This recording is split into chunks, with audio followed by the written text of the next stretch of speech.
Craig Sternagel, the 6'3 sophomore out of East Hartford, Connecticut, will be going on the mound today in the first game of the doubleheader.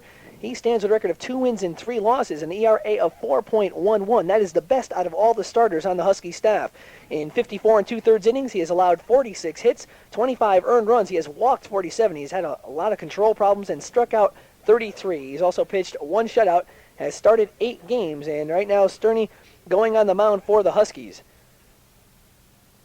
Huskies coming off a 1-game win streak. They defeated Providence by the score of 7-3. Before that, they tied Brown, then had another 3-game winning streak, beating St. John's, Northeastern, and Providence. The Huskies have been on an upswing as of late.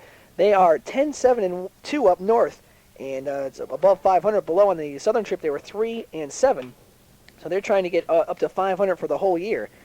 Meanwhile, Vermont, with a record of 15-12, has won their last 4 games at Boston College, home versus Middlebury, and 2 games at Norwich. And they've won the last 6 out of 8 of their games. So right now we're about set to get set underway. It's going to be Jeff Green, Jim Farrell, and Mike Pash going against the lefty Craig Sternagel. And the defense is set up as follows. At first will be Tommy Capalvo. At second base, Mike Johnson. Shortstop will be Tally Noble. And the third baseman will be Jim Considine. It'll be John Gallick in left, Tom Rossi in center, Kevin Trahan in right. Behind the plate, Doug Elliott, and on the mound, Craig Sternagel. And Sterney, the lefty, going against the first batter, Jeff Green, who also happens to be a lefty, the coach of Vermont, who is Jack Leggert, going lefty versus lefty, the first man up, and the first pitch is down low, ball 1. On the year, Jeff Green batting .263. He's pretty quick, 10 for 14 in the stolen base category. Next pitch, high fastball, ball 2. So he has done quite a job of getting on base. Also, he has walked 29 times. And right now he's going to see if he could get a walk out of Craig Sternagel, who has not been known for his control throughout the year. Next pitch, high, ball 3, and Sterney starting right off where he has left off in past games, going behind the batter with a count of 3-0. Next pitch, ball 4, and right away Vermont has their first man on base with a walk. So, number 15, Jeff Green walking the first base, and that'll bring up the next batter, Jim Farrell. And Farrell, also another left-handed hitting batter. Kind of unusual for a coach to play the left-handed hitters right in the beginning of the lineup, especially versus the left-handed pitcher. The Huskies put their first 6 batters as righties, going against the left-handed pitching, Chip Ziegler. First pitch, called strike 1. It was right at the letters. Umpires for today's game, Ralph Bernardini and Len Russman. Man on first base, no outs here at the top of the first inning at J.O. Christian Field. Next pitch swung on a pop-up to center field. Tom Rossi coming in for the ball, and he will call off the shortstop and make the catch. 1 down here in the top of the first. This is a doubleheader played today. As we said in the second game, it'll be Kirk McCaskill going against, I believe, it'll be Bobby Hoffer. Hoffer pitched the last time 1 week ago today versus St. John's and defeated them by the score of 7-5. Meanwhile, Sternagel has not pitched since Northeastern last Friday, and he had a little bit of control problems in that game as well. Man on first base, the batter is Mike Pash, the second baseman. First pitch swung on and missed, strike 1. Sterney really smoking up the heat on that pitch. Pash is a right-handed hitting batter, hitting .343, the third highest on the team. He has 2 home runs and has 21 RBIs. Next pitch, ball 1. 1 ball and 1 strike. On deck batter, the cleanup hitter, Dan Gasparino. Here's the 1-1 pitch. Called at the knees, strike 2. 1 ball and 2 strikes. Sterney checks for the sign. Checks the runner on first base. Checks back, kicks, and delivers. Swung on and missed, strike 3. So Craig Sternagel chalks up his first strikeout of the game. And there are 2 down here in the top of the first inning. It's going to bring up the cleanup hitter, Dan Gasparino. Gasparino hitting .322. As a team, Vermont is hitting .295. They're doing very well. Their ERA is kind of high, though, at 4.43. But the Huskies also having their pitching problems as well. So both teams hitting in the 290s. And both teams having their pitching problems. Man on first base, 2 down. Here's the pitch. Called strike 1, as it seems like Craig Sternagel has now found the strike zone here in the top of the first inning. Not many fans here at all. It is drizzling, overcast, and it's predicted to be raining all afternoon. But the Huskies are going to try to get in these games. These will be the only times they'll be playing Vermont. Vermont taking this long trip down. They'll be playing Holy Cross in a doubleheader tomorrow. Next pitch, fly ball to center field. Tom Rossi going over to his left and makes the catch in right center. So it's a 1-2-3 inning right after the first opening walk to Jeff Green. And at the end of a half an inning of play, it's Vermont 0 and Connecticut coming to bat. He's coming up in the bottom of the first inning. It'll be Kevin Trahan, Tally Noble, and Tom Rossi to face the pitcher, Chip Ziegler. Ziegler, as we said on the air, 2-3. In 29 innings pitched, he has allowed 27 runs, but only 18 of them earned, allowed 37 hits, so he's getting hit quite a lot. But he's walked 14 and struck out 6. His ERA is 5.59. In all 7 games, he has started them all, not any in the relief role, and he has completed 2 of them. So Ziegler with a record of 2-3 going against Craig Sternagel, who also owns a record of 2-3. And the last time Ziegler was responsible for a win or a loss was versus Maine. In the first game of a doubleheader, he lost to them by the score of 5-2.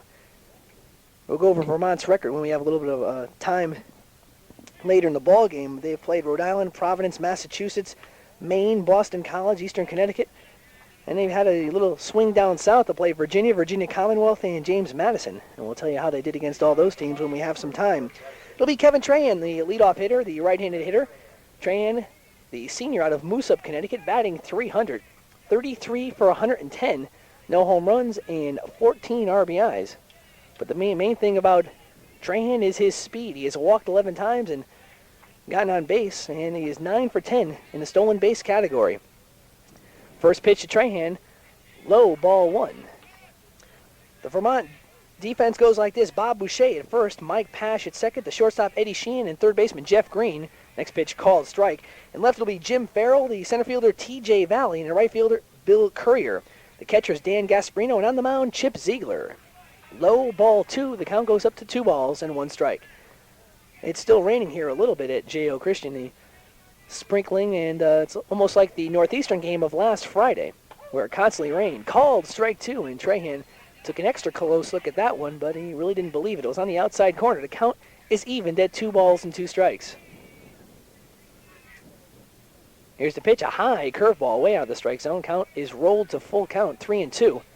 Tally Noble will be the on-deck batter, hitting in the second spot. Kind of unusual for him. That's usually reserved for Tom Rossi. Next pitch grounded to the left side. Coming up with his Ed Sheehan, the shortstop. Throw to first, and there's 1 down here in the bottom of the first inning. So Kevin Trahan up, Kevin Trahan down, and it's going to be Tally Noble, the shortstop, batting number 2. Noble enjoying a fine year, hitting .319, 29 for 91, no home runs, and 18 RBIs. Tally Noble, the junior out of Fairfield, Connecticut, who played his high school ball at Fairfield Prep. Curveball over the plate, strike 1. Left-handed pitching, Chip Ziegler versus the right-handed hitting, Tally Noble. And here's the 0-1 pitch, swung on the ground. Ed Sheehan picks it up again. The shortstop, long throw to first. It bounces once, but a nice pickup by Bob Boucher. And again, it goes 6-3 as there's 2 down in the Husky first.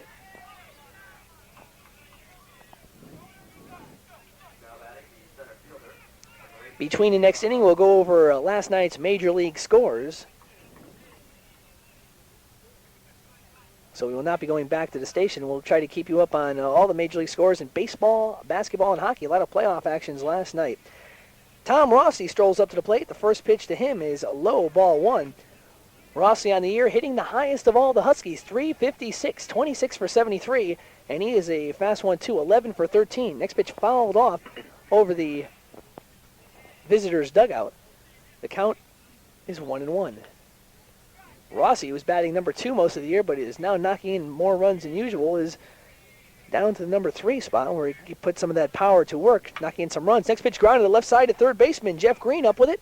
Throw to the first, and it's 1-2-3 for the Huskies in the bottom of the first inning. So after 1 complete inning of play, it's Vermont 0 and the Huskies 0. On the top of the second inning, it'll be Bill Courier, Bob Boucher, and Kirk McCaskill to face the lefty Craig Sternagel. First pitch to Courier is high, ball 1, and Courier also a left-handed hitting player, so a lot of lefties on this Vermont lineup. And next pitch called strike 1. Hopefully for Coach Baylock, he's hoping that both lefties, Sternagel and Hoffer, will offset this left-handed hitting Vermont team and bring a couple wins. Next pitch fouled off over the backstop. The count goes up to 1 ball and 2 strikes.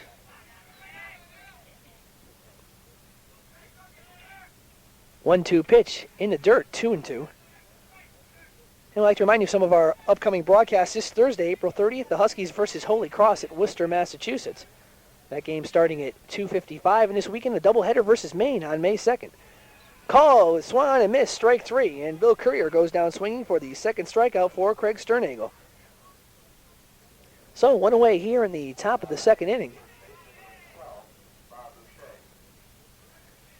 And that'll bring up Bob Boucher, the first baseman, for Boucher on the year. He is hitting .338. Another top hitter for Vermont. He's a right-handed hitting batter.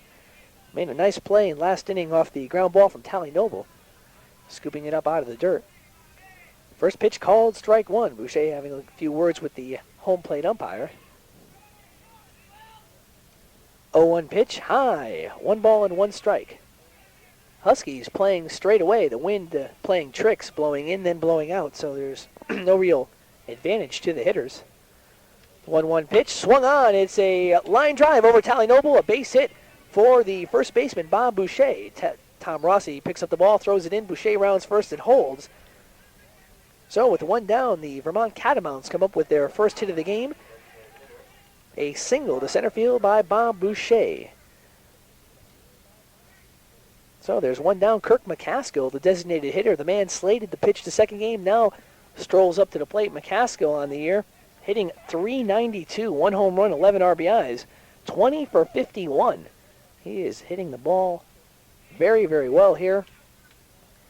In this season, he's played 25 out of the 27 games. His pitching is not as fortunate as his hitting. His ERA is 5.96. That's higher than his batting average. So, 1 away, a man on first base, and Sterney's first pitch to the batter McCaskill, swung on and missed, strike 1. TJ Valley, the on-deck batter for the Vermont Catamounts. Boucher on first, held on by first baseman Tommy Capaldo. And the 0-1 pitch, called strike 2. So quickly, Sternagel gets ahead of McCaskill. McCaskill batting number 7 in the lineup is kind of shocking considering he is hitting .392, but he might be having some problems versus the left-handed pitchers. There's always a reason why a coach will do something in his batting order. Next pitch, outside and low, 1 ball and 2 strikes. Considine playing behind the bag, not expecting any bunt, especially with McCaskill's power. Tally Noble playing in just a little bit. He should be looking for the double play. And here's the 1-2 pitch to McCaskill. Swung on and missed, strike 3, and quickly Craig Sternagel picks up his 3rd strikeout of the game. He has walked 1, struck out 2 in 1 2/3 innings. And now coming up to the plate, TJ Valley, the center fielder. Valley, who is a right-handed hitting batter, is hitting only .160, 4 for 25 in limited action. He's only played 15 games. He's fielding very well, though, 1,000. Yeah, last year he had an average of 111 for final average last year. Valley not one of the top hitters for Vermont. And last year, they, as a team, they only had 4 home runs. And I believe they batted only .226, so their hitting has come around this year, but their pitching is taking a dive. 1-0 pitch to TJ Valley, called strike 1. The count is evened at 1-1. On deck batter, the number 9 hitter, Eddie Sheehan. Sterney checking out the catcher, Doug Elliott's sign. Now looking at the runner at first base. Kicks, delivers, high, ball 2. 2 balls and 1 strike, 2-way here in the top of the second. There is no score in this ballgame. The Huskies going down 1-2-3 in the bottom of the first. Vermont managing to get 1 run on in each inning so far, but so far has stranded both runners at first base. There's a man on first right now with 2 down. Next pitch, high, ball 3. Now Sternagel not following through at all, and Doug Elliott taking a few steps out to him and firing the ball back to him, trying to get him to concentrate, settle down. There's no action in the Husky bullpen, but Sternagel, known for walking 2 or 3 batters at a time, is going to have to watch out here. Called strike 2 as he settles himself down. The count is full now at 3-2. Sternagel has the smoke. Also a nice little slider. 3-2 pitch fouled off. The runner was going, as he should be with 2 down. And the count still holds at 3-2, so the runner again will be going. And if Valley could punch the ball through the big hole at second and the second baseman and the first baseman on the right side. He could have a nice hit and run, men on first and third. Here's a 3-2 pitch, swung on a fly ball on the left side. Going out for it is Tally Noble. Coming in for it is the left fielder Gallick, but Noble makes the catch over his shoulder, and the side is retired. So there was no runs on one base hit. There were no errors, and one left on at the end of 1.5 innings of play. It's Connecticut 0 and Vermont 0. Much Jeff Dobeck, our technical director for today's game, and he will be on with me for the second game of the doubleheader here at J.O. Christian Field, the Huskies versus Vermont. Jim Considine, the first batter for Connecticut in the bottom of the second inning, called strike one. Pitched to him by Chip Ziegler. It's going to be Considine, Timmy Havlin, and Mike Johnson for the Connecticut Huskies. Considine calling timeout, settling down at the plate. And the 0-1 pitch to him, curveball in the dirt, bounces 3 or 4 inches before the plate. That's what's called the 59-foot curveball. And the count is evened at 1 ball and 1 strike. Considine on the year, batting .281. He's brought that average up from the .230, so he is hitting very well as of late. 7 home runs and 23 RBIs. The umpire calling timeout as Considine steps out just as Ziegler was going to pitch. That is meant to frustrate the pitcher, and I'm sure Considine did what he wanted to on that one, but he feels Ziegler's just too quick of a worker. Considine swings at a high ball, and it would have been a ball. He's not too happy with himself on that one as he was fishing for a Ziegler out pitch. And the count goes up to 1 ball and 2 strikes. Considine, the senior third baseman. Next pitch, a fly ball to right field. Bill Courier going for it. It bounces in front of him, and Considine's on with a base hit. So Jimmy Considine getting the first Husky hit of the game, a single, lofted out to right field, and that's going to bring up the number 5 hitter, Timmy Havlin. Havlin, the junior out of Brookfield, Connecticut, hitting .333. He's brought his average up quite a bit in limited duty. In 14 games, he is 5 for 15, and he's playing well. He is a right-handed hitter going against a left-handed pitcher, and the chores are split between him and Billy Smith, as well as Kip Chapman, to go against the left-handed pitchers when the DH situation comes up. So, Considine on first, Havlin the batter, and Ziegler throws a high ball 1 to Timmy Havlin. Havlin looking to bunt on that play as Baylock giving some signs as the third base coach in the box, giving some signs to Considine and to Timmy Havlin. We might see a little bit of a bunt and run, maybe a hit and run. Havlin now sets Ziegler's pitch. Havlin bunts, a beautiful bunt right in front of the plate, and the catcher's going to have to go to first, and he does so. So score it 2-3. And a sacrifice for Timmy Havlin here in the second inning. Jim Considine advancing to second base. So Havlin gets the job done. And that's going to bring up Mike Johnson, the second baseman. Wind now blowing slightly out to right field. Johnson on the year, hitting pretty well, hitting .290. 29 for 100 even. 8 home runs and 29 RBIs. He is 1 shy of tying Jim Considine's home run mark, which he set last year at 9. And Johnson was bothered by a back injury earlier in the season, but he seems to be well over that. 1 away, man on second base. Here in the bottom of the second, first pitch outside, ball 1. Considine has singled and has moved over to second on a Timmy Havlin sacrifice bunt. Havlin doing everything fundamentally correct. Last time, we've seen the Huskies have some problems putting down the bunt before, but it seems like they got the job done here. Man on second base with 1 away. He is in scoring position. And Johnson waiting for Ziegler to get set. Here's the 1-0 pitch to him. Called strike 1. The umpire having a little bit of a high strike zone for most of these Husky hitters. Matter of fact, Vermont hitters also. The hitters don't usually like the high strike zone. It's tough to get around on the high pitches sometimes when you're handcuffed.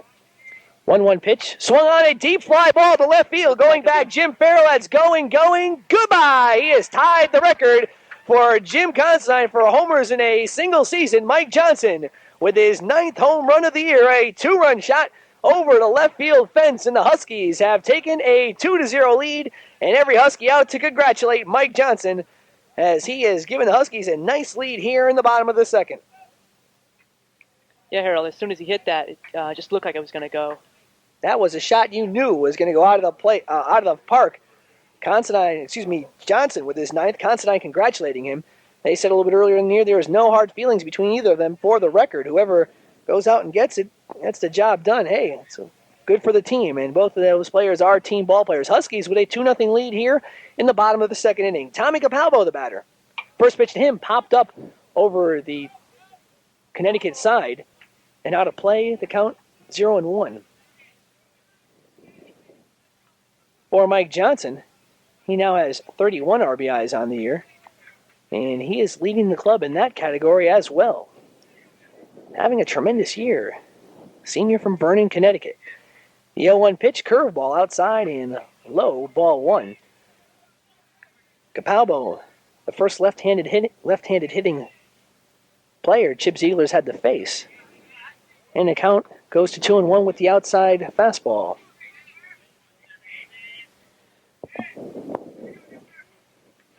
Two-one pitch, a line drive to center field. TJ Valley gets it. Started out as a line drive, then quickly went up to a fly ball as it just carried out there, but Valley puts it in, and there's 2 down here in the second inning. So the Huskies with a 2-0 lead. Considine single to lead off the second was sacrificed to second by Timmy Havlin. Johnson collecting his 9th home run of the year, and the Huskies on top 2-0. 2 down, and this brings up Johnny Gallick, the left fielder. First pitch high, ball 1. Huskies now looking for the high strike, but that was a little bit too high. As Gallick watched that ball all the way, and Elliott, the on-deck hitter. Inside corner, strike 1. Count is evened at 1-1. 1-1 pitch, curveball right over, strike 2. Nice pitch by Ziegler. 1 ball and 2 strikes, 2 outs here in the bottom of the second inning. The wind now blowing in from center field. Pitch swung on as it's fouled off. And Gallick staying alive. The rain has stopped here, but it's still overcast. Huskies hoping to get in at least 4 innings. It'll be an official game then. They want to at least complete one of these 2 games. Hopefully they'll get both of them under their belts, and hopefully both of them will be wins. Next pitch fouled off behind the plate. And the count is still 1 ball and 2 strikes. Ziegler checking the sign, winds and delivers. Swung on and missed a changeup. Got John Gallick. That's strike 3. And that is it for the Huskies. So there was 2 runs on 2 ace hits, no errors, none left on. A 2-run shot by Mike Johnson, his 9th of the year. At the end of 2 complete innings of play, it is Connecticut 2 and Vermont 0. Eddie Sheehan, Jeff Green, and Jim Farrell here in the top of the 3rd inning of play. Huskies, 2 runs on 2 hits, 0 errors. The Vermont Catamounts, no runs on 1 hit and no errors. Craig Sternagel, his first pitch is a called strike 1. Quick worker Craig Sternagel pitches again high, ball 1. Count is evened at 1-1.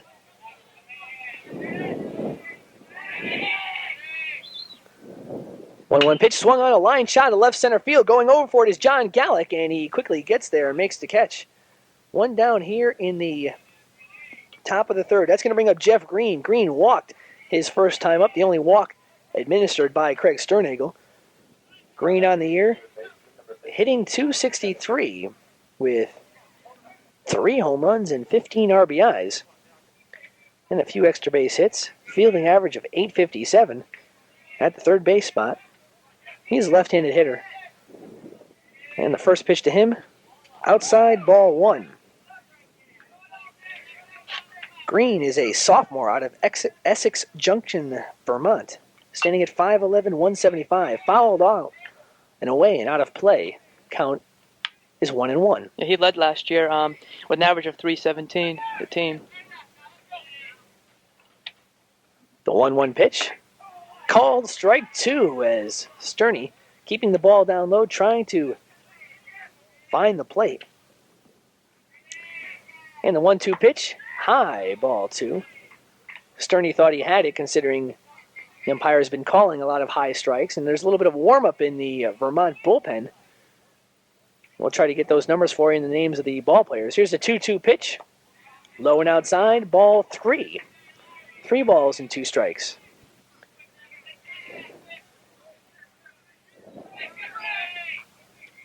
And here's the full count pitch high. Ball 4, and Green gets his second walk of the game. Green on with a walk. One down, and the batter will be Jim Farrell. Farrell, the first time up, flied out to Tom Rossi in the first inning. Green also led off the first inning with a walk and then was stranded there as Farrell flew out. Pash struck out, and Gasparino flew out to Rossi. So every time Vermont gets a runner on base, they seem to strand him there. The farthest any Vermont runner has gone is to first base. First pitch, down low, ball 1 to Jimmy Farrell. Farrell leading all hitters with a .402 average. No RBIs, no home runs, 19 RBIs. He has walked 19 times as well, so he is used to getting on base. Farrell, the number 2 hitter. Looks like it's Rich Jablonski warming up the Vermont bullpen. Next pitch down low in the dirt. Nice stop by Doug Elliott to prevent the runner from going to second. And the count goes up to 2-0. So Sterney having some problems here. And Baylock's going to have to be wondering, how reliable is Craig Sterney, who seems to get himself into a lot of jams that sometimes the relief pitchers cannot get him out of. 2 balls and no strikes for Jimmy Farrell. Next pitch called, strike 1, right on the letters. Jablonski, who's warming up, has a record of 3-1 with a 2.04 ERA. Next pitch high, ball 3. Jablonski has played in 4 games and started 2. From what we have heard, though, he will not be starting the second game. Instead, it'll be Kirk McCaskill, unless Vermont manager Jack Leggett decides to do some shuffling. Next pitch, check swing, fouled out of play, keeping Jimmy Farrell alive. That could have been ball 4, though. Instead, the count is full at 3-2. One away here in the top of the third. Connecticut on top by the score of 2-0. This is Harold Darak along with Al Connor. The count is 3-2 to the number 2 batter, Jimmy Farrell, who is leading the team in hitting with a .402 average. Farrell is a left-handed hitting batter, and Sternagel a left-handed pitching pitcher. Runner going, here's the pitch, a line shot where Tally Noble was, a base hit. Rounding second and going on to third base is Jeff Green to throw to third over the head of Considine. Sterney, who was backing up, slid on the grass, and a runner is going to be going home. Vermont scores their first run, and going over to third base will be Jimmy Farrell. So let's give Farrell a base hit to left center field on the hit and run. And we're going to have to give an error. Let's see who they're going to give the error to.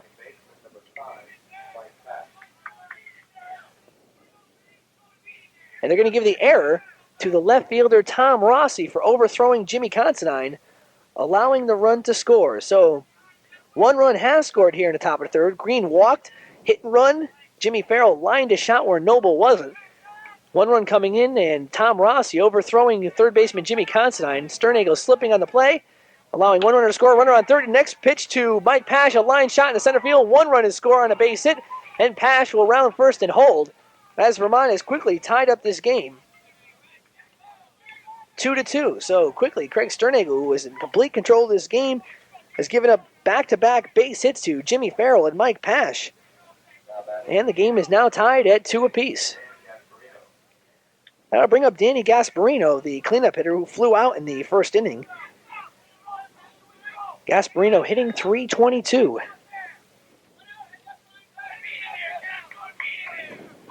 Man on first base, that's Mike Pash. Green and Farrell already in this inning. I'm sure we'll see how many of those runs were earned. Might be both of them. First pitch to Gasparino, inside, ball 1. And quickly the Huskies have a man warming up in the bullpen. Larry Keogh, the sophomore out of Bethel, Connecticut, is warming up in the Husky bullpen. Ground ball to the left side. Considine picks it up, bobbles it, throws on the second for 1. And that's all they'll get, as Considine had to quickly regroup himself. And there's the fielder's choice. 2-way here. Score at 5-4. And that'll bring up the number 5 hitter, Bill Courier. Courier struck out in the second, the first time he was hitting, and will now come to the plate with Gasparino on first and 2 down. Courier, left-handed hitter, batting .282. The score, Connecticut 2 and Vermont 2. First pitch in the dirt, ball one, as Sternagle threw the ball outside. Another nice stop by Doug Elliott, who's really playing a fine game of baseball behind the plate as he's done throughout the whole season. Dependable and reliable. As soon as he gets that average up, he'll be playing almost as well as he did last year. Next pitch, high, ball two, as Sternagle not concentrating on following through. And now the Huskies have two men warming up in the bullpen, but we cannot see who the other one is. The 2-0 pitch, down low, the count goes up to 3-0. And Andy Baylock calls timeout, trying to give his relievers some time to warm up. 2 down here in the top of the third. The count 3 balls and no strikes to Bill Courier. And also warming up is number 22, Phil Black, the junior out of Avon, Connecticut. So it's Black and Keogh in the bullpen. Warming up. As Baylock talking to Craig Sternagle. Umpire going out to tell Andy Day, that's quite enough talking. You may now go back to your dugout. And let's resume this game. Game tied at 2 apiece. Runner on first base with 2 down, a 3-0 count to Bill Courier. Called strike one with the fastball. 3 balls and 1 strike. Wind blowing out to right field now. It's the left-handed hitting Bill Courier. Swung on a fly ball to right field. Going back for it, Kevin Trahan and Tom Rossi. It now goes towards the center fielder, and Rossi calls for it and makes the catch. And that is the inning. But some runs crossed the plate. There were 2 runs on 2 base hits. There was 1 error and 1 left on at the end of 2.5 innings of play. It is Connecticut 2 and Vermont 2. Connecticut soccer fans have an opportunity to see UConn All-American standout Joe Maroney playing with the Tulsa Roughnecks 3 times on ESPN TV, the sports cable network.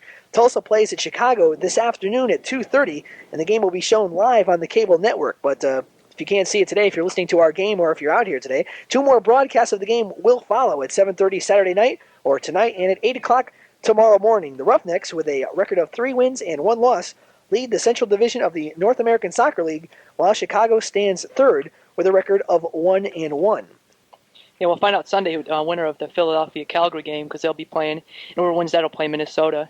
And then New York Islanders against New York Rangers will decide the winner of that division to play for the Stanley Cup. So we ought to be a good Stanley Cup games this year. Okay, the Huskies will be coming up now in the bottom of the third inning. They're winning 2-0, and they saw that lead tied at 2 apiece. It'll be Doug Elliott, the number 9 hitter, Kevin Trahan, and Tally Noble for Connecticut in the bottom of the third inning. Elliott on the year, batting .282. He has also brought that average up quite a bit. He was hitting in the low 240s a couple weeks ago, but he's now hitting .282, 24 for 85. And he has knocked in 7 runs in the number 9 spot. Wind up and delivery by Ziegler. First pitch grounded foul on the third baseline. Nice play by Andy Baylock, the third base coach, who snagged that ball one-handed. He gets a little jiding from the bench. Say, hey, maybe we could use you in the infield, but nice play by Baylock. 0 balls and 1 strike to Doug Elliott. Popped up on the right side into right field. Bill Courier calling for it, and he calls off Mike Pash and makes the catch right next to the line. 1 down here in the bottom of the third inning. That'll bring up the top of the Husky order. Kevin Trahan, Tally Noble, and Tom Rossi. First time they faced pitcher Chip Ziegler in the first inning, then went down 1-2-3. Huskies, 2 runs on 2 hits and 1 error. Vermont, 2 runs on 3 hits and no errors. Huskies, with a 2-run homer from Mike Johnson in the bottom of the second. First pitch ball to Kevin Trahan. And Vermont coming right back with a walk and 2 base hits, aided by an error to tie this game up at 2 apiece. Fly ball to right center field. Coming in for it is TJ Valley and Bill Courier. Courier calls him off and makes the catch. So Courier with 2 putouts here in the third inning as the Huskies trying to go opposite field with Chip Ziegler. They have done so, but not successfully. There are 2 outs here in the bottom of the third inning of play.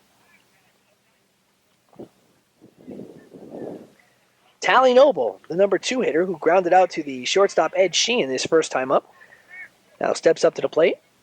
curveball called strike one to Tally Noble. That curve looked like it was coming in around 60 to 70 miles per hour, just a lob.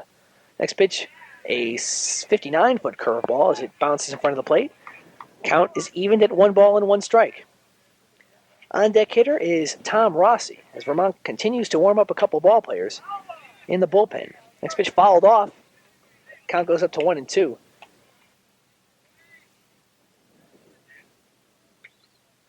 Ziegler on the mound. This game is tied at 2 apiece. In a 1-2 pitch, outside ball 2, 2-2. It's now starting to drizzle a little more than it was before. Huskies and Vermont trying to get this game in, at least the first game. Hopefully they'll get both of them in. The 2-2 pitch swung on, a deep fly ball going foul. He got all of that one, but it went foul. And the count remains at 2 strikes.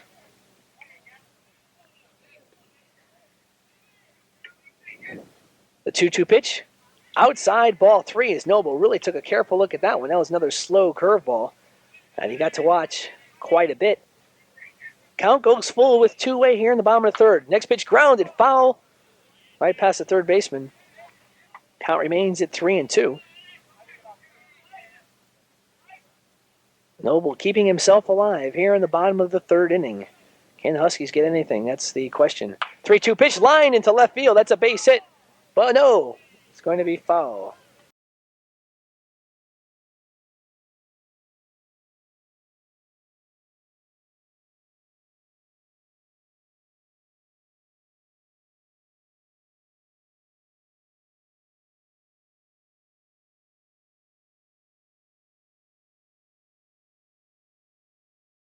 Top of the fourth inning, it'll be Bob Boucher, Kirk McCaskill, and T.J. Valley to face left-handed pitching Craig Sternagel. Sternagel has been on the mound for all 3 innings of work so far. He has walked 2 batters and has struck out 3. And the first pitch is outside ball 1. So Sternagel trying to regain some control. He had a couple innings ago. High ball 2, and he is way upstairs on that one. It's starting to rain a little bit heavier now. And Sternagel might be losing the ball. Might be losing his grip on the ball. Might be having some problems. And catcher Doug Elliott going out to talk to him. Everything seems to be set now. The 2-0 pitch. High ball 3. And he is way upstairs to Bob Boucher. The Huskies still warming up 2 of their pitchers. It looks like it's going to continue to be Larry Keough and Phil Black. Yeah, Bob last year had an average of 220 and with 6 RBIs and 21 hits. Count goes to 3 strike on Boucher. Next pitch popped up on the right side. This could be in play. Tommy Capalbo going for it. He's next to the fence. And nice play by Capalbo as he makes the catch. A couple more feet and he would have landed right in the fence and probably hurt himself. But he avoided the fence, saw exactly where it had to be to make the play, and he really got Sternagel out of that one so far. If Sternagel started another inning off with a walk, he'd have been in a lot of trouble. That's going to bring up Kirk McCaskill, who struck out in the second inning to Sternagel. First pitch called strike 1. Sternagel getting ahead of this batter mighty quickly. Huskies with a record of 13 wins, 14 losses, and 2 ties versus Vermont, a record of 15-12. And Vermont, if I'm not mistaken, made it to the Eastern Regionals with Connecticut, Maine, and Holy Cross, I think. Next pitch fouled off and out of play. Count 1 strikes.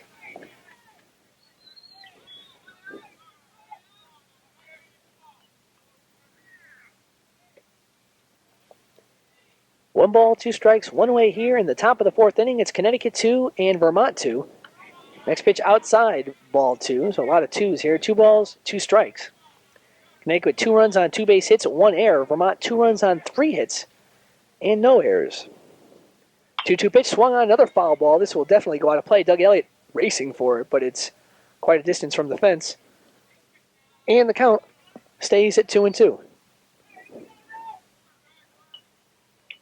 Few fans, a few diehard fans, so it seems, are here today.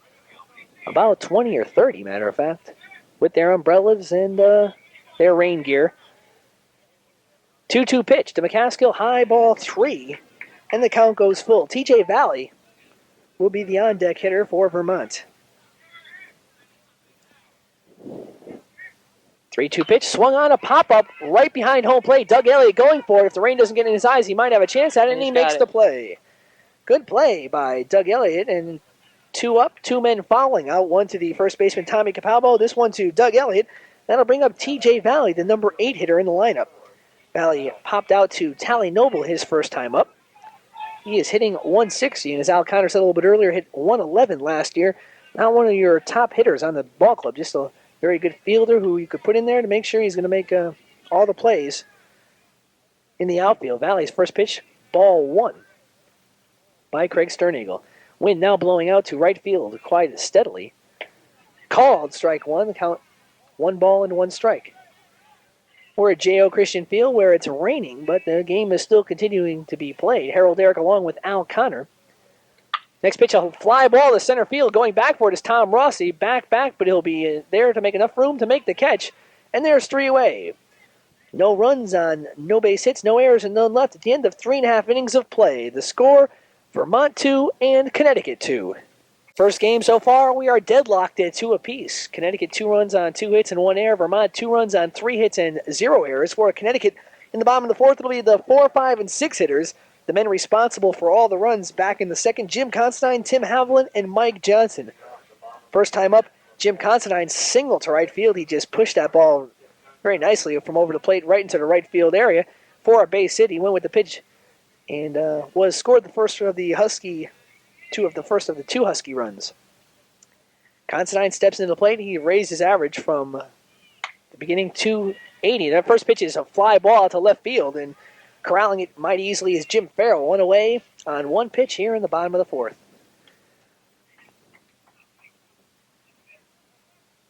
Timmy Haviland now the next batter. Haviland, first time up, sacrificed Jimmy Constantine over to second base, setting up the run scoring. Nice bunt right in front of the plate was fielded by catcher Dan Gasparino. First pitch is high, and it looked like Haviland was looking to bunt for a base hit on that one. The third baseman, Jeff Green, sees this and now steps in a few steps at third base bag. 1 ball and no strikes to Timmy Haviland. Next pitch, curveball. Outside ball 2, and that one just missed. Haviland hitting .333 on the year. 2-0 pitch, swung on a fly ball to center field. T.J. Valley going back for it. He has about 5 feet from the wall, and he makes the catch. But a nice 390-foot shot by Timmy Haviland. But 2 down here in the bottom of the 4th. Now batting will be the second baseman, Mike Johnson. Johnson, who in the 2nd inning hit the 4-bagger over the left field of the wall. The 9th home run of the year, tying him with the single-season record of Jimmy Constantine for most home runs in 1 year at 9. So, Johnson having a tremendous year. He has 31 runs batted in to go along with those 9 home runs. And the record that Jimmy Constantine broke was set by Randy Levine in 1979. And out of the 2 games that Connecticut played against Vermont last year, they lost 1 and they won 1. So they split the season last year. This year they're hoping to win both of them. No balls and 1 strike with 2 down here in the bottom of the 4th inning to Mike Johnson. Low, ball 1. On deck hitter, TC, Tommy Capalbo. Johnson now set. Ziegler with the pitch. Low, ball 2. 2 balls and 1 strike. Fans are coming and going here at J.O. Christian as the rain starts, then stops, and then starts up again as it's now drizzling here at J.O. Christian. Called strike 2 to Johnson. He wasn't too sure about that one. Thought it was a little bit on the outside corner, but nonetheless, the umpire calling strike 2, and the count is evened up at 2 apiece. 2 balls, 2 strikes, 2 outs, bottom of the 4th, and a 2-2 game. And here's the pitch. Swung on to into the hole and to left field for a base hit for Mike Johnson. So Johnson gets his 2nd hit of the game. Jim Farrell throwing the ball into the shortstop Eddie Sheehan, but Johnson will hold at first base. And he picks up the Husky 3rd hit here in this ball game. That's going to bring up Tommy Capalbo, the ever-dangerous first baseman, who hails from Westerly, Rhode Island. He is hitting .326 coming into this game. First pitch low, ball 1, but I'm sure Ziegler said, how low could that possibly be? That looked like it was right on the knees. Ziegler checking the runner at first. Kicks, delivers. Line shot right past Johnson at first base. A base hit. And Johnson will round second and hold there as Bill Courier makes a nice throw to the shortstop cutoff man, Ed Sheehan. And with 2 outs, the Huskies get 2 base hits and 2 runners on. Johnson on second base, Tommy Capalbo at first. Then I'll bring up John Gallick, the left fielder. Gallick made the only error in the ball game, allowing 1 run to score back in the third. He struck out in the second, not having one of his best games, you might say. On the year, hitting .252. Yeah, and that hit, he almost hit Johnson there. Just barely missed him while he was running to second base. Johnson had to watch out and be careful. If he was hit, that would have been the 3rd out. Johnson kind of put his head down and was very close to being hit there at first base. But there's 2 down, 2 men on. Gallick strolling up to the plate. And Ziegler talking it over with the catcher, Dan Gasparino, trying to give their reliever some time to really get warmed up. There's 2 of them on the sidelines. One of them we noticed a little bit earlier is Rick Jablonski. Did not see who the other one was. First pitch to Gallick, a called strike 1, and the umpire still calling the high pitches strikes. And that looked like to be a little bit on the high outside corner. Exactly where Ziegler wanted it, but not to the liking of John Gallick. 0-1 pitch, high, ball 1. And it almost sunk into the strike zone, so Gallick, well, he wasn't sure. It looked like one of those folly floater type pitches. Probably a changeup. 1-1 pitch, called strike 2, and that was right over the plate. Gallick saying it was a little bit outside. He's asking the umpire about that one, but you really can't argue with the umpire in the game of baseball. What he says goes. Count 1 ball, 2 strikes with 2 outs. Will the runners be going? Johnson's on second, Capalbo's on first. I doubt it. Game is tied. Wind blowing out to right field. And here's the 1-2 pitch. Swung on, a base hit up the middle. Johnson rounding his third base, and he's going to score. Going into third will be Tommy Capalbo, and holding up at first base is John Gallick, but the Huskies regain the lead by the score of 3-2. John Gallick, a RBI base hit in the center field. Mike Johnson coming around the score. Capalbo advancing to third base. Huskies on the corners with 2 down here in the bottom of the 4th, and that's when this whole rally started. Connecticut 3 and Vermont 2. Yeah, the other guy warming up is Dave McGuinn. He's a right-hand pitcher, a junior this year, and he's from Brattleboro, Vermont. McGuinn on the year has a record of 2 wins and 2 losses and a 4.91 ERA. But the head coach, Jack Leggett, giving his reliever some time to warm up, goes out to the mound. He wants to talk it over with Chip Ziegler, and he has not made up his... Yes, he has made up his mind. The righty will come in, that being Rick Jablonski. And we'll check. We thought that was who it was warming up a little bit earlier. No, we are wrong. That's Dave McGinn coming in. It was McGinn and Jablonski warming up. McGinn will come into the game. He is a junior right-hander from Brattleboro, Vermont. And he'll come in to face Doug Elliott in the top of the Husky order. The book will not be closed on Chip Ziegler. He has left 2 men on base so far, but in 3 2/3 innings of play, he has allowed 5 Husky hits. He has walked 1 and has also struck out 1. And the man he struck out came back to haunt him, John Gallick, just getting the run-scoring base hit.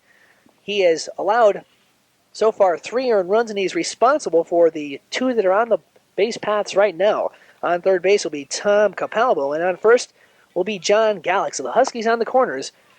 Elliott at the plate. And it looks like we have a fireballer throwing in the name of Dave McGinn. As we said a little bit earlier, McGinn with a record of 2 wins and 2 losses. Through 29 in the 3rd innings pitched, he has allowed 38 hits, so he has been hit as well as all the other Vermont pitchers. Allowed 16 earned runs, has walked 18, so he has a little bit of control problems, but also struck out 18. So you got to figure he has the fastball. If he can control it, he'll get the strikeouts, but if he can't, that's when the walks come into effect. And I'm sure the Husky batters who are talking it over right now, Doug Elliott and Kevin Trahan, got to be saying, hey, let's wait and see if this guy's going to throw the ball over the plate. And if he does so, you know it's going to be a fastball. So think fastball and wait to see if he's going to have his control. The umpire now going out to tell pitcher Dave McGinn the situation. Hey, you have men on first and third with 2-way here in the bottom of the 4th.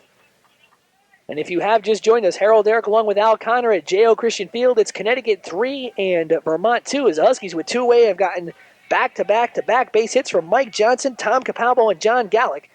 Connecticut 3 and Vermont 2. Again, now checking the sign, checking the runner Gallic at first base. Kicks and delivers. Pitch it line into left field. Going for it is Jim Farrell, and he makes the catch. So one pitch, and McGinn is out of the situation, but a hard line shot to Farrell in left field. That does it for the Huskies. But they scored their one run on 3 base hits. There were no errors and 2 left on. The score at the end of 4 complete innings of play, the Huskies of Connecticut 3 and the Catamounts of Vermont 2. Top of the 5th inning of play, Ed Sheehan, Jeff Green, and Jim Farrell, the 9-1-2 hitters for the Vermont Catamounts, going against Craig Sternagel. Sternagel so far through 4 innings of play has walked 2 and struck out 3 while allowing the Vermont Catamounts 3 base hits. Huskies with their same order still intact. Defensively, with Considine at third, Noble at short, Mike Johnson at second, and Capalbo at first. That infield, who has been together for a few years, will be taken apart next year through graduation. Capalbo, Johnson, and Considine, all seniors. Sheehan steps up to the plate. First pitch to him, outside, ball 1. Now remember, Sternagel been having some control problems, even though the record doesn't show it. He's only allowed 2 walks, both of those to Jeff Green, the leadoff hitter. Next pitch, ball 2, but he has gotten behind on most of the hitters for Vermont, and he had to come back and battle it out. He has thrown a lot of pitches. Ball 3, another high pitch, and quickly the Huskies go to the bullpen. They're warming up again. We cannot see exactly who is warming up, but before it was Black and Keogh. And we'll try to find the numbers for you, exactly who is warming up. 3-0 pitch, ball 4, and 4 pitches, 4 balls, 1 runner, and Ed Sheehan's on first base. Warming up, as we are officially told by Al Connor, Phil Black, the right-handed junior out of Avon, Connecticut. Black hasn't pitched in quite a few games. That's going to bring up the lefty, Jeff Green, the number 1 hitter, who was officially 0 for 0 on the day. He has walked twice, but in the 3rd inning, that walk started out a 2-run rally, as he ended up scoring on a Farrell single, which turned into being an error by the left fielder, John Gallic. But Gallic more than made up for that play with a run-scoring base hit last inning, so things quickly turning around for John Gallic. Pickoff attempt at first was just a little lob just to let Eddie Sheehan, the runner, know that Craig Sternagel has seen him and is aware that he might be running. On the year, Sheehan is 1 for 2 in the stolen base category. They're expecting a bunt, but it's a called strike 1 as Considine charged on that play. Count no balls and 1 strike to the leadoff hitter, Jeff Green. You got to feel that Vermont is going to try to go for the tie here, get 1 run at a time, because if it starts raining, this game will be official after 4 innings. The Huskies will win it 3-2. The 0-1 pitch, he looks to bump, but it bounces out, and it's going to be a ball. It goes past the catcher, Doug Elliott, runner going on to second base. We're going to score that a wild pitch.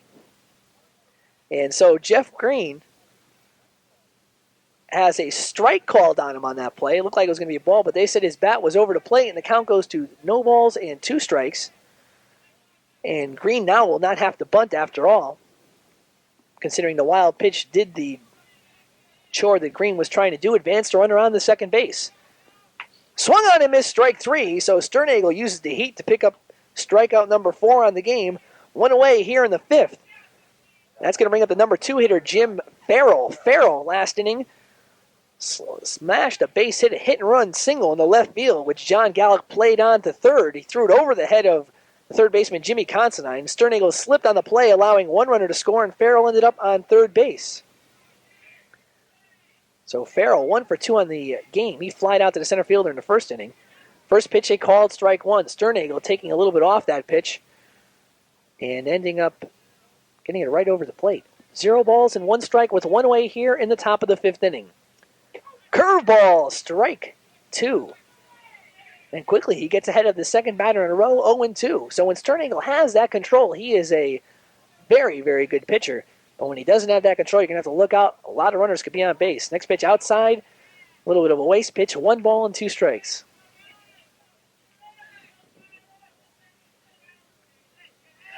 One away, runner on second base. The 1-2 pitch swung on, a ground ball up the middle. Noble picks up, throws on to third base, and they get the runner at third base. Score it 6-5, fielder's choice. A very heads-up play by Tally Noble And there is 2 down here in the 5th inning. A very smart play by Tally Noble. He got the grounder right at the edge of the grass, saw that the runner, Ed Sheehan, had gone on to third. He threw on to Jimmy Considine, and Considine put on the tag. 2 down here with a runner on first in the top of the 5th inning. Mike Pash steps up to the plate. He singled in Jimmy Farrell his last time up, 1 for 2. He struck out in the first. First pitch called, strike 1.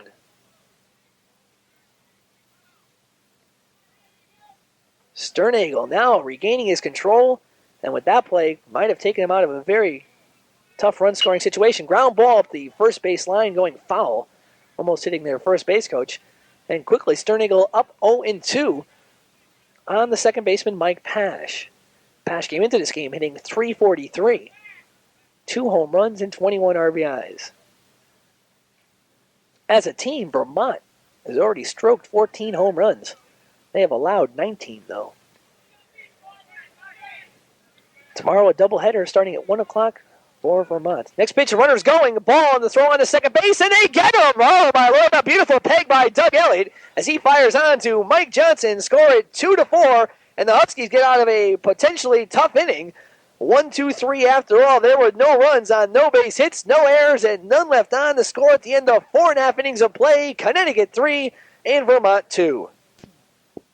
UConn Husky baseball action on the Sound Alternative is made possible in part through very generous underwriting grants from Subway footlong sandwiches, Husky's Restaurant, the Golden Eagle Cafe, and Cheese and Things. And the next time you visit one of these fine establishments, tell them how much you enjoy listening to Connecticut Husky baseball action on the Sound Alternative. We're in the bottom of the 5th inning. Kevin Trahan, Tally Noble, and Tom Rossi, the 1-2-3 hitters versus the relief pitcher Dave McGinn. McGinn, first pitch called, strike 1. We could close the book on Chip Ziegler through 3 2/3 innings of pitching. Allowed 5 hits, walked 1, struck out 1, and allowed 3 earned runs. He is right now the pitcher of record for the Vermont Catamounts. 0-1 pitch, ball 1. Last inning was pretty incredible. Sheehan led it off with a walk, and Green struck out. But a wild pitch moved Sheehan over to second base. Fielder's choice as Farrell grounded the ball to Noble. Noble threw on to Considine for 1 away, and then Farrell, trying to attempt the steal of second base, was thrown out as well. And the Huskies got out of that situation. Next pitch was a called strike 1 to Kevin Trahan. Count goes to 1-2 strikes. Excuse me on that last one. And the 1-2 pitch called strike 3, and Trahan is arguing that it was a foot outside, and he's just turning around. Has to laugh before he has any other damage done to him. He's very frustrated right now as Trahan feels that that ball was outside, and he is just steaming right now in the dugout. That's going to bring up Tally Noble. Noble made that heads-up play last inning, throwing out Eddie Sheehan, trying to advance from second to third on a ground ball. First pitch, curveball at the letters. No balls and 1 strike, and I'm sure these Husky batters are going to be a little bit happier when Lenny Russman gets away from the home plate umpiring and goes out to first base, and Ralph Bernardini comes behind the plate. Maybe they'll have a little bit more of the strike zone they prefer. The 1-1 pitch fouled away over the first base side. The count, 1 ball and 2 strikes to the batter, Tally Noble. And the rain starting to come down a little bit heavier here at J.O. Christian Field. Blowing in from right field. The 1-1 pitch swung on a ground ball to the right side. The second baseman coming up with it, Mike Pash. He fires on over the head of the first baseman, Bob Boucher, and Noble will go on to second base. So give an error to Mike Pash. An error all the way, and the Huskies have something going here in the 5th inning. Incredible play. Pash had all the time in the world, but he threw the ball over the head of Boucher, and Boucher would have been a Wilt Chamberlain with stilts on to catch that ball. And that's going to bring up Tom Rossi. Rossi on the day 0 for 2. He grounded out to the third baseman, Jeff Green, and grounded into a fielder's choice in the 3rd inning when we were off the air due to the emergency broadcast system's test. 1 away, Noble on second base in the bottom of the 5th. And the first pitch to Rossi fouled off behind the first base bag. The count, no balls and 1 strike. He had 13 games last year, Dave McGinn. He got 4 saves against 3 wins and 6 losses. So he played more than anybody in the team last year for pitching. And they didn't play many games last year. They're a varsity sport, brand new kind of. They started the varsity in 1978. They had it up to 1971, but dropped the sport. And they came back, and their coach all the way so far has been Jack Leggett, who Graduated very highly from Maine University. Yeah, it's 7 letters. Yeah. 7 Very letters, impressive. I believe, in baseball And football. And he was captain a couple years each when he was a senior for both teams. Leggard, a very impressive athlete out of Maine. 1 ball and 2 strikes to Tom Rossi with 1 away here in the bottom of the 5th. Noble taking a few step lead off second base. He is on via an error. 1-2 pitch, a line shot in the right field. Bill Courier coming in for it. He makes the catch. Noble does not tag up as it was lined right to Courier. 2 away here in the 5th, and the number 4 hitter, Jimmy Considine, up. Considine is 1 for 2. He pushed a nice single into right field his first time up and flied out to left field in the 4th inning. So Considine coming up for the 2nd inning in a row. We'll see what damage he could do. With 2 down and a runner on second base. McGinn checks the sign. Now is set. Checks the runner Noble. Kicks and delivers. First pitch popped up. It is in play. Going for it is Dan Gasparino, the catcher. It's right near the fence, and it just hits the dugout. It looked like it was going to be in play, but wind kind of took it as the wind is blowing in and over to right field. And the wind took it out of play very quickly. If that was just over the fence, he might have been able to get it. It was that close that Gasparino went for it. And there's a quickly 1 strike to Jimmy Considine.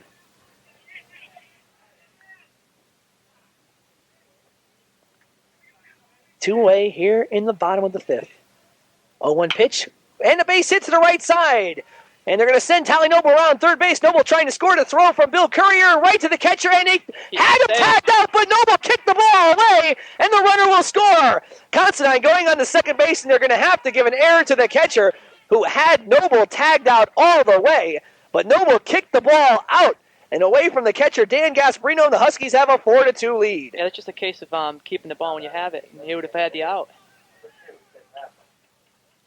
Great play by Tally Noble, allowing the runner to score, allowing himself to score. Jim Considine with no RBI on the play because he would have definitely been thrown out. Courier was only about 120 feet from home plate, and he threw a strike to Gasparino. But Gasparino could not handle it, did not apply the tag with 2 hands, and Noble kicked the ball about 15 feet away. Beautiful slide by Tally Noble. He is playing some heads-up ball this year at the shortstop position and when he's batting in the offensive position for the Connecticut Huskies. Timmy Havlin now up with a runner on second. First pitch inside fastball, ball 1. Havlin 0 for 1 officially. He had a beautiful sacrifice bunt in the second and flew out to the center fielder in the 4th, which was a very deep fly ball. Next pitch line in the left field, but it's going foul and bounces off the fence and back into the field of play. Havlin got around on that one nicely. Havlin is a fastball hitter. McGinn a fastball pitcher. Count goes up to 1 ball and 1 strike. 2 down here in the bottom of the 5th inning. Connecticut 4 runs on 6 hits and 1 error. The Catamounts 2 runs on 3 hits and 2 errors. McGinn right now the relief pitcher for Chip Ziegler. Ziegler the pitcher of record. Craig Sternagel all the way so far for the Connecticut Huskies. And the Huskies have managed to get 1 run here on 2 errors so far. 1 by the second baseman Mike Pash and 1 by the catcher Dan Gasparino. Any runs in this inning will definitely be unearned. 1-1 pitch, ground ball left side again going foul, this time by a foot. And the count is up to 1 ball and 2 strikes. Havlin having no difficulty at all getting around on him again. That last pitch looked to be a changeup as they're trying to fool Havlin, but he got around it with no problem at all. Second game of the doubleheader looks to be pitching Kirk McCaskill for Vermont versus Bobby Hoffer. And joining me in the booth will be Jeff Dobeck. 1-1 pitch, 1-2 pitch, a fly ball in the center field. TJ Valley going over to the right side and calling for it, and he makes the catch in right center field. But the damage was done for the Huskies. There was 1 run on 1 base hit. There were 2 errors and 1 runner left on base at the end of 5 complete innings of play. It is Connecticut 4 and Vermont 2. Yeah, last year Vermont had a record of 12-16, just starting their I think their 2nd season last year. So not very good last year for Vermont. It'll be Mike Pash, Dan Gasparino, and Bill Courier in the top of the 6th inning. Pash made the error last inning. He just fouled off the first pitch. Next pitch outside corner, ball 1. Count is evened up. Pash made the error, allowing Tally Noble to get on second base. Rossi lined out, but Considine singled into right. And as the throw from Bill Courier looked to be a strike on the mark, Noble kicked the ball away from Dan Gasparino, the catcher.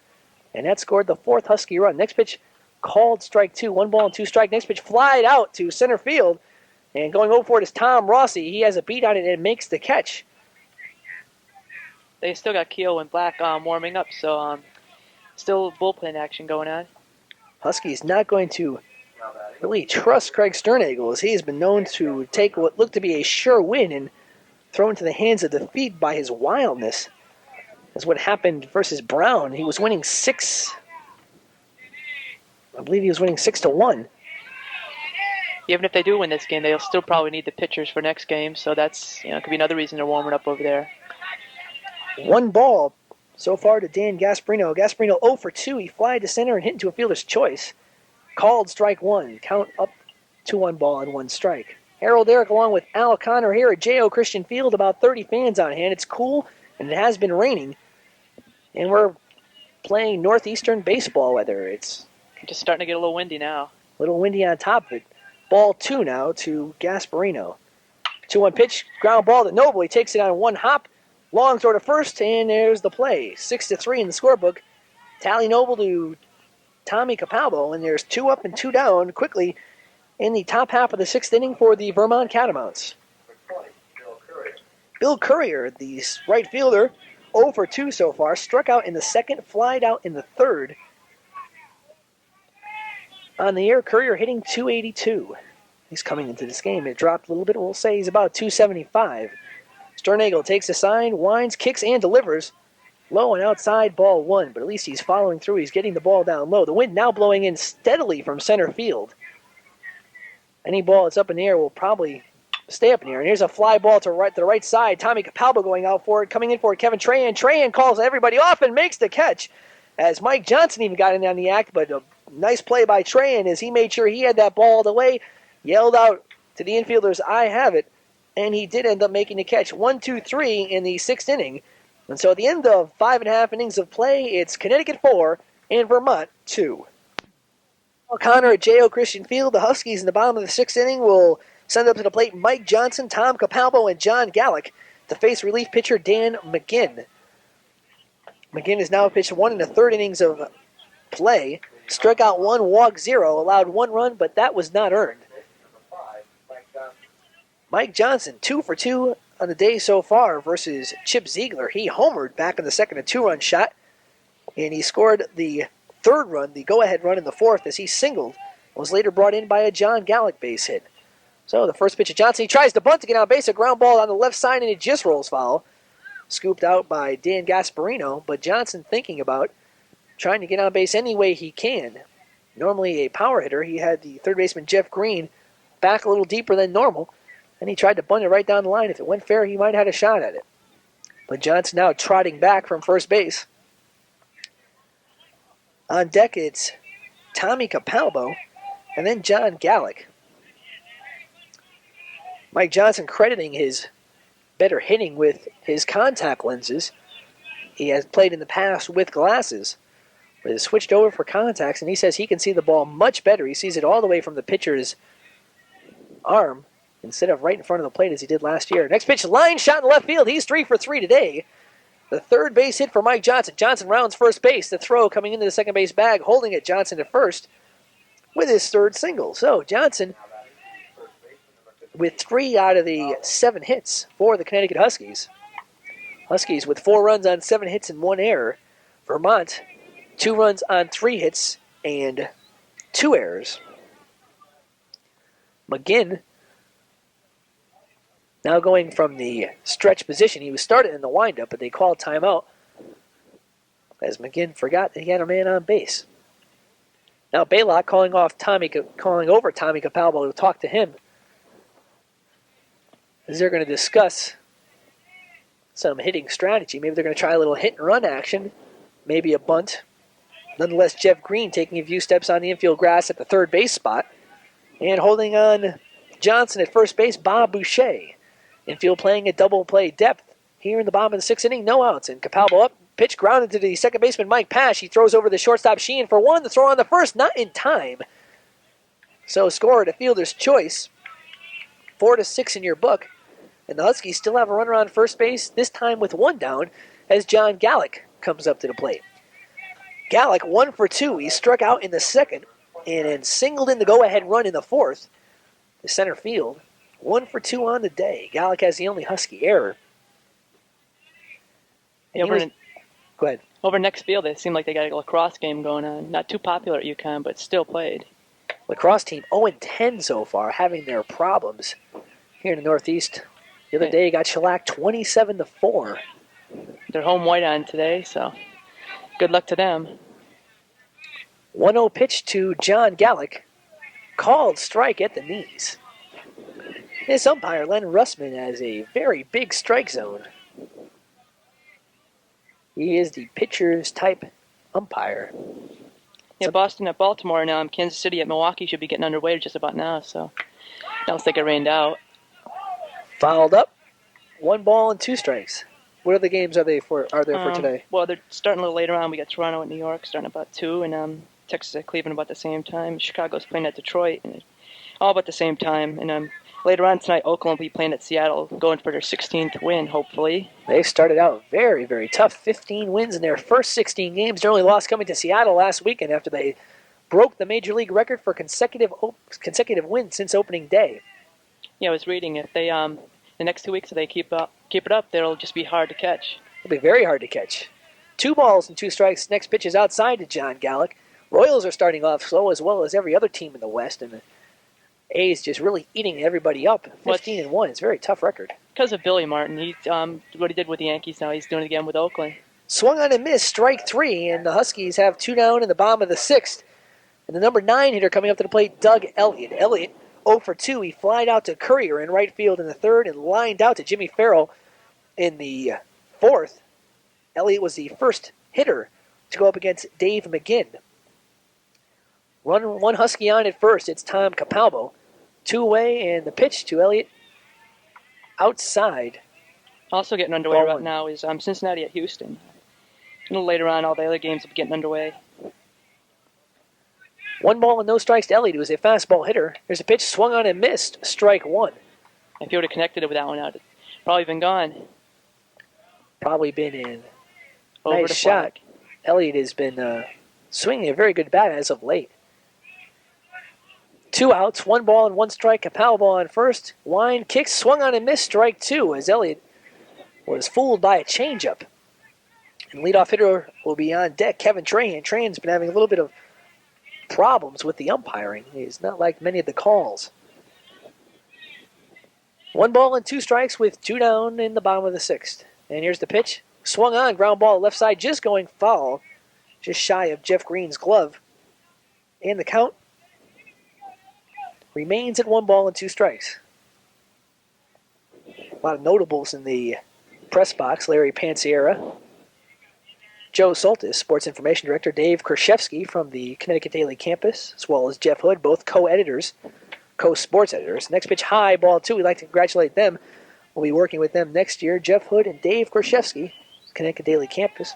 Tom Boland, who is official scorer, will also be a WHUS sports man this year as well as for years to come. 2-2 pitch, swung on and fly ball to right field. Courier going back a couple steps, but makes the catch. And the side's retired. Easy out for them. No runs on 1 hit, no errors, 1 left on base. The end of 6 complete innings of play. It's Connecticut 4 and Vermont 2. Al Connor at J.O. Christian Field. 3 more outs away from a Husky victory. Sternagel on the mound now looks like he has a little bit of control of this ball game. Connecticut 4 runs on 7 hits and 1 error. Vermont Catamounts 2 runs on 3 hits and 2 errors. I'd like to remind you upcoming broadcast. This Thursday, April 30th, the Huskies versus Holy Cross. WHUS will be there, as well as this Saturday, Maine doubleheaders. The Huskies travel up north to face those ever-tough Black Bears of Maine. Doubleheader on Saturday beginning at 11:55. Second game of the doubleheader, myself and Jeff Dobeck will be bringing you the play-by-play action. Jeff Dobeck right now back at the station doing a very fine job as technical director. And he'll be scooting out to the stadium as soon as he possibly can. So, for the top of the 7th inning, it's going to be Bob Boucher, Kirk McCaskill, and T.J. Valley. In that order, Boucher 1 for 2 on the game. He singled in the 2nd and then fouled out to the first baseman Tommy Capalbo in the 4th inning. Steps in there. He's a right-handed hitting batter, wearing number 12. First pitch fouled off and out of play. Boucher standing at 6 foot even, 185 pounds, a junior out of Burlington, Vermont.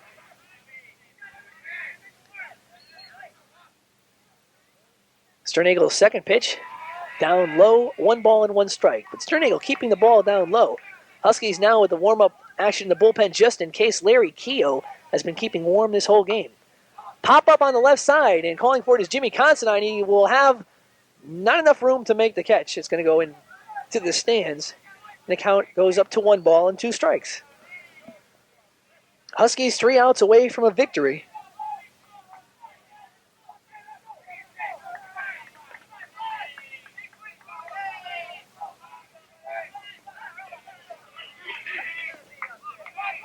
Sternagle checking the sign. He winds, kicks, and delivers. Low, ball 2. As Doug Elliott asked the first base umpire to see if the batter Boucher went around, but he said no way. And the 2-2 pitch to Boucher, called strike 3, and there's 1 down here in the top of the 7th inning.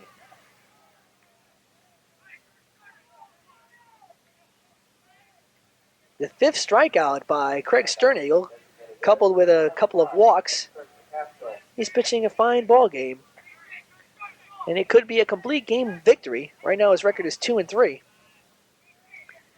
That's going to bring up Kirk McCaskill, who will be the pitcher for the second game for Vermont in this doubleheader. He's 0 for 2. He has struck out and fouled out to Doug Elliott. First pitch, ball 1. McCaskill, the second leading hitter for the Catamounts at .392 coming into this game. The 1-0 pitch, swung on, ground ball up the middle. Tally Noble just makes the play and a dive. He picks it up, long throw to first, will not be in time. A base hit for Kirk McCaskill, but a nice play nonetheless for Tally Noble, who made a dive for the ball and just kept it in the infield. Nice throw to first base, but McCaskill had the wheels and a base hit. The 4th hit allowed by Craig Sternagle here in the top of the 7th inning. That's going to bring up TJ Valley up to the plate.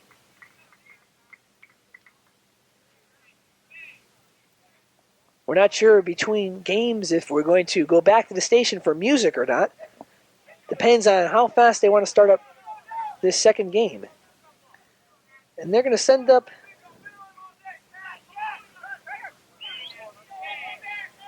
TJ Valley. We have a pinch runner in at first base.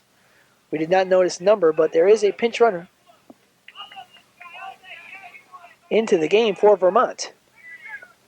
In for McCaskill. First pitch fouled off on the first base side. Capalbo going for it, but it just goes over the fence. He cannot get there in time. Good hustle by Capalbo to count. No balls and 1 strike.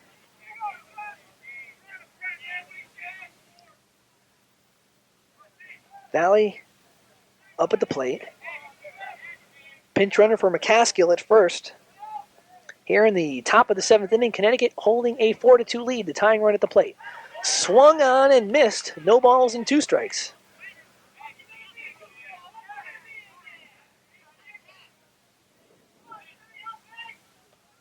0 balls and 2 strikes to the batter, TJ Valley. Valley 0 for 2 on the game so far.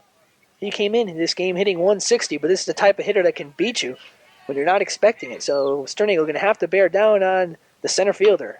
Pop up on the right side. Going back for it is Mike Johnson. Coming in is Trahan. Johnson calls him off. Makes the catch right in front of Trahan. Good hustle by Johnson. 2 down here in the top of the 7th inning. Craig Sternagle going for a complete game victory. The only time he was in a little bit of problems was in the 3rd inning when he allowed a walk single, which ended up counting for both runs. It was coupled with an error by left fielder John Gallick. That was all the runs for Vermont so far today. 1 runner on first base. Eddie Sheehan walks up to the plate. He has flied out and walked. The 3rd walk given up by Sternagle his last time up. And the first pitch called strike 1. And a few more fans coming in as it looks like the rain is going to stop.